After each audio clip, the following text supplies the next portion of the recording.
Yeah, last memory of Tom was I was in the flat in Richmond, and Tom came over and started playing chess. I started to beat him. He goes, "I tell you what, let's just keep this on hold. We'll resume it next time I see you." I said, "Okay." I just remember keeping the board on hold.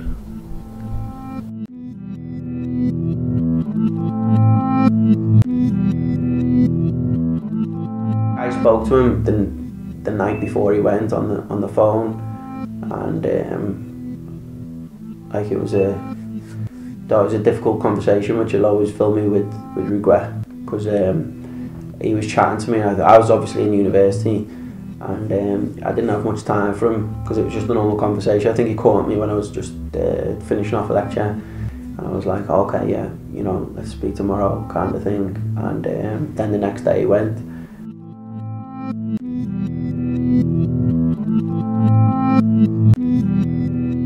I just remember him being on the phone to someone rang his mobile, and like him laughing so much, my daughter and I were laughing, and he literally walked out the door laughing, and that was the last time we saw him. He'd met up with his friend in Woodbridge, which is our local market town, about 10 miles away from here, and another friend, and it was a last minute decision. I think quite late in the night. I think they'd had, you know, several beers. They decided to go clubbing in Ipswich. His friend Zach went to get drinks at the bar, and when he came back, Luke wasn't there. I got my friend Vicky, who I'd stayed out on Friday night, to run and see if Luke's bike was there, and it was still there.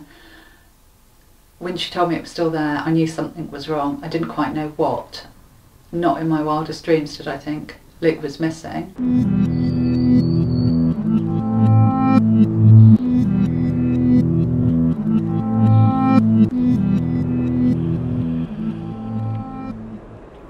We had a call from work to my nan saying that he didn't turn up. So like I said, I was in the gym at the time.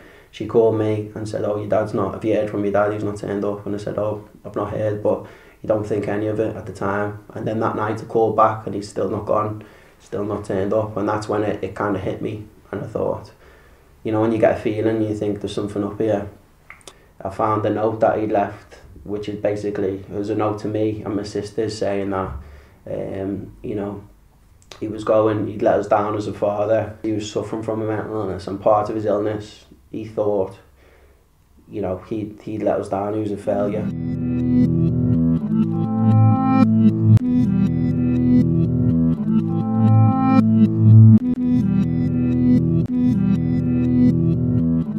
And that was it. Front door clicked, off he went.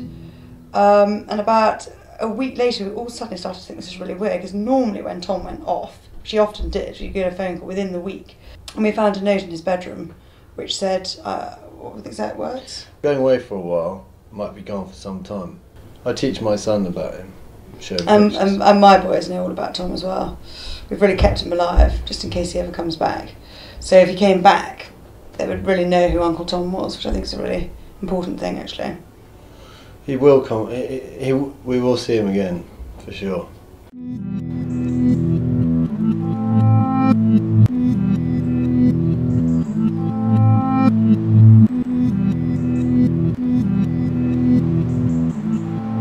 I turned 21 just before he went, so he seen me kind of technically grow into a man, but I wasn't a man at that stage. And it's only when he went then you realise, you know, the kind of things that he taught you. I always knew I was ready to be a father, because, you know, since my dad went, I tried to be like a father figure to my sister. But it is a shame because, you know, obviously my daughter, you know, potentially will never know like a granddad.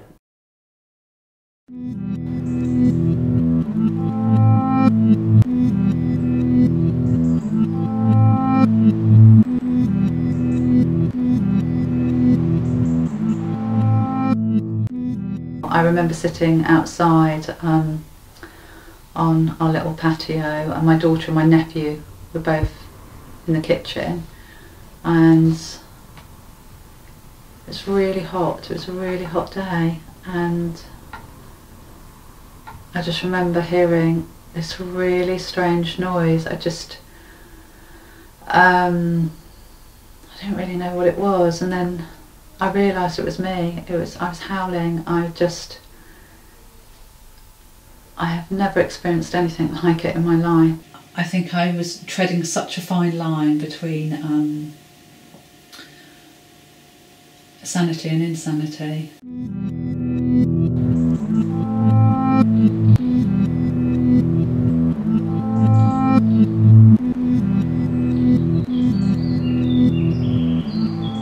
The thing about knowing someone's dead is that you're kind of given closure, but when they're just missing and there is no answer to whether or not they're dead or alive, it's a funny, even worse really than knowing that they're dead.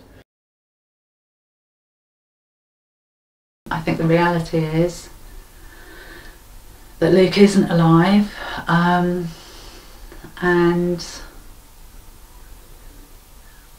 I suppose my hope is we just have answers before I die. A lot of people do think, you know, it must be so hard for me because you don't get closure, and literally you don't get closure because you can't mourn for them, you can't grieve because you don't know officially that they're dead. Whereas if you knew they were dead, you could maybe, you know, grieve and move on kind of thing. But it's just it's really hard to describe. I mean, I personally, you know, go against that and think, well, it's kind of the opposite, because I'm never given that truth, you know, that he is dead. So I'm always kind of spared from that, and I've always got a little bit of hope